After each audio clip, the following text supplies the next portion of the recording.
Alright everyone, welcome back to another video. Last time we left off with the British enter Cancello. We are now on to A Visit to an Italian Home, October 1943. Cautious Tommies. Two British members of a patrol of the 5th Army investigate suspicious movements in a deserted home in Cancello, the day after the fall of the Italian town. The whipping out of Axis nests of snipers in the occupied town slowed up the advance of the Allies. The Germans employed snipers lavishly in rearguard operations. And yeah, obviously, they would. Why would they have so many snipers? Well, picks off people. They're a lot harder to spot, things like that. And when you do spot them, it doesn't necessarily mean you can get them right away. So, it have them to slow down infantry advances, things like that. Obstacle race in Sicily, October 1943. Germans slow up fails. Fleeing from Sicily, fascist troops on the run turned the Allied advance into an obstacle race as they left demolished roads and bridges in their wake. Here, Americans of the 3rd Division tug and push a motorcycle over what's left of a narrow mountain road east of Agiotia on the northern coast of Sicily as the Allies attempt to create order out of chaos on this island. So yeah, the word I was having trouble with right there. If anyone knows how to pronounce it in the comments, put it down there. Thank you. I really appreciate that. But yeah, slowing them up, making sure the Allies cannot engage them as fast as the Allies would like to be engaged. Helping to make sure the Germans can get away, basically, to a better defensible position, obviously. The Nazis leave destruction in their wake, October 26, 1943, after the Nazis had fled. In the picture above, a metalworks in Dnipropetrovsk was demolished by the fleeing Nazis. And in the picture below, the railway bridge across the Dnieper in the Soviet city was demolished by the Germans. In addition to this damage, the famous Dnieper Dam, one of the proudest feats of the New Russia, 5 miles north of Zaporozhye, was dynamited by the Nazis, but on October 13th, Soviet troops drove the enemy out of Zaporozhye and once more stood on guard over the dam, which was erected by American engineers at a cost of $110 million. So we can see, obviously, what they said there. The railway bridge destroyed down there. And yeah, holy jeez almighty, look at the cost of that. This is back in 1944, 1943. When the book was written is what I mean. That is an absurd amount of money. But it was probably very effective.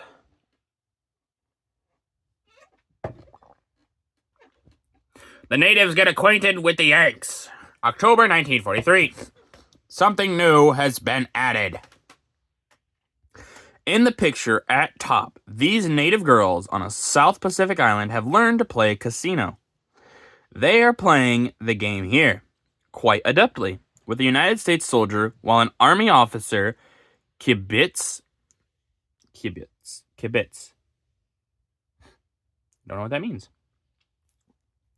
In the picture at the left here, one of Merrill's Marauders shows a native child how to enjoy American chewing gum during a rest period of the outfit's march in the Burma campaign.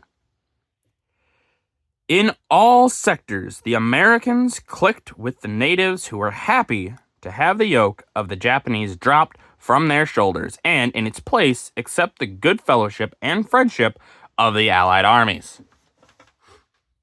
So yeah, obviously, I'm going to show off these pictures because they want to show, like, hey, look, the people there, they enjoy spending time with us.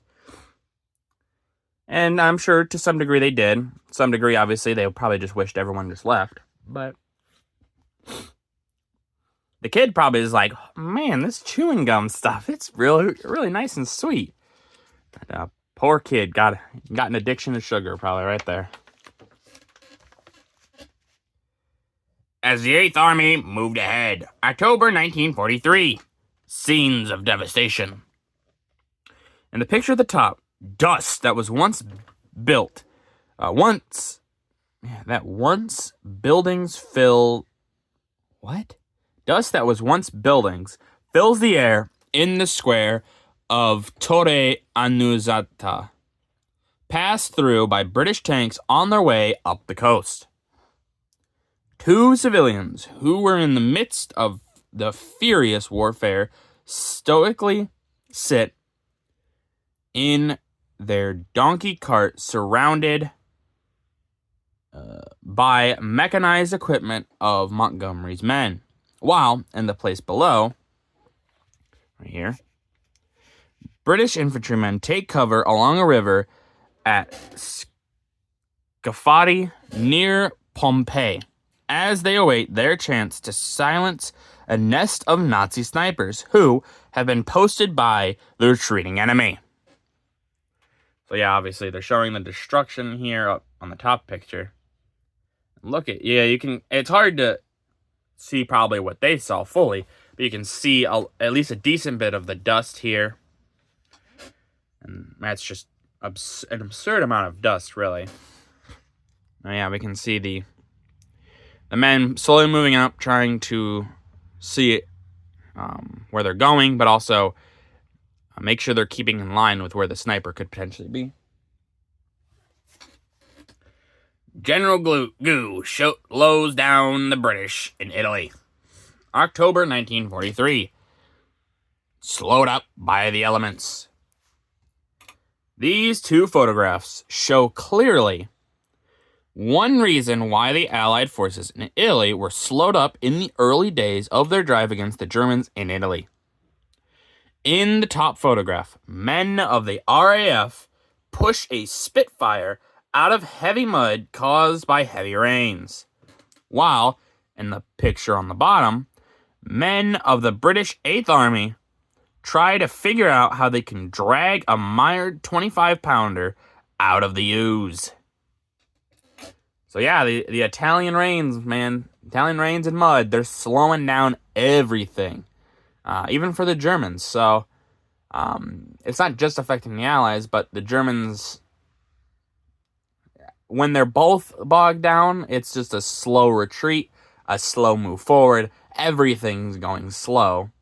But it also helps the Germans because they can better prepare further lines back while their troops are still retreating. Even through all this muck, it helps make more defensive lines further ahead. So this is obviously more advantageous for the Germans. The Dnipropetrovsk liberated. October 26th, 1943. Reds chase Nazis. The Red Army was moving in giant strides across the flatlands south of southern Russia, and the Nazis fled for their lives. The Berlin radio, franker than usual, called it a large German withdrawal movement. The Russians had mastery of the sky, and the Germans could find no shelter from Soviet planes.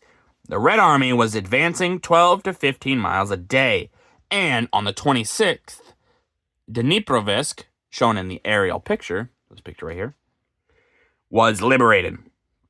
The Germans left behind much war material, Moscow reporting the capture of 425 railroad cars loaded with ammunition. Yeah, losing all this is devastating to the Germans. They don't have the supplies to begin with, really, to make a lot of the attacks that they did, and then they just keep giving it up when they run away. And so they're just losing more and more and more, and they can't keep losing this. They can't sustain this kind of loss, or this at all, anywhere. Men, supplies, anything. They cannot sustain that. The Germans are losing on all fronts. And so it's painting more of that picture of the Germans have no chance. They maybe had a chance by the beginning of 1942, but by the end of 1942, it's already over. And you can see even more near the end of 1943, it's even more of a they don't have a chance, no way in hell kind of thing. But with that, that's going to do it for this video. If you guys liked the video, leave a like. If you didn't, leave a comment. Tell me what I could improve on. I always appreciate your feedback. And as always, subscribe. It really does help out the channel. Thank you.